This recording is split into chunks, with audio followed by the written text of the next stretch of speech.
Hello everyone, welcome to Get 100 Marks. In today's class, we are going to discuss about Secure Electronic Protocol. Now let's see what does Secure Electronic Protocol means. Secure Electronic Transaction or SET or Secure Electronic Protocol is a system which ensures security and integrity of electronic transactions done using payment platforms. Basically, SET is a protocol which is being used to secure the informations which are involved during the payment or during the transaction of money between two parties involved in e-commerce. SET is not some system that enables payment, but it is a security protocol applied on those payment.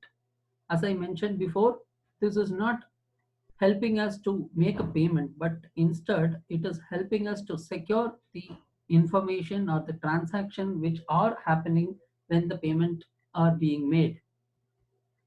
It uses different encryptions and hashing techniques to secure payments over internet done through credit cards, debit cards, or any other payment modes. Basically, this security aspect is established by using either an encryption or hashing techniques, which are basically an encryption and decryption methodology to secure the informations which are involved during the transaction. SCT protocol was supported in development by major organizations like Visa, MasterCard, Microsoft, and Netscape. So these are all the four big organizations which helps in the development of SCT protocols. You can see from the diagram that the various parties involved and there is an information transactions happening between all those four or five uh, parties involved in making an A payment and the payment gateway as well. So all these informations are secured using an SCT protocol. Let's talk about what are the basic requirements in SCT. SCT protocol has some requirements to meet. Some of the important requirements are it must provide mutual authentication, that is customer, and also authentication by confirming if the customer is intended user or not, and merchant authentication. So basically there are two types of authentication required. One is for the customer and the other is for merchant. It must keep the PI, that is the payment information and order information confidential by appropriate encryptions.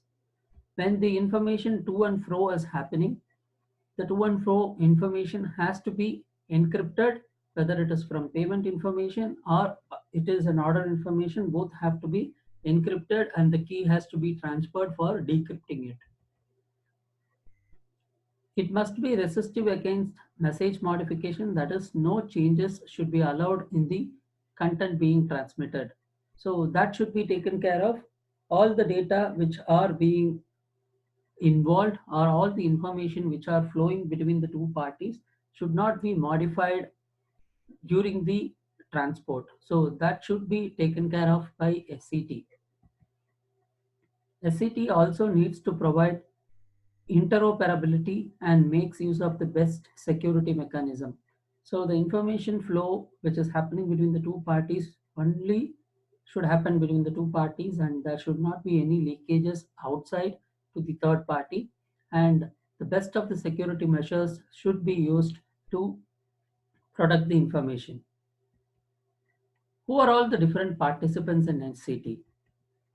In general scenario of online transaction, SCT includes similar participants like cardholder, who's nothing but a customer. Then you should have an issuer, who's nothing but a customer financial institution. And we have a merchant, we have an acquirer or a merchant financial institution, and the certificate authority. Usually this party is very important because they are going to authentify the parties as well as the information and the payment mode, everything.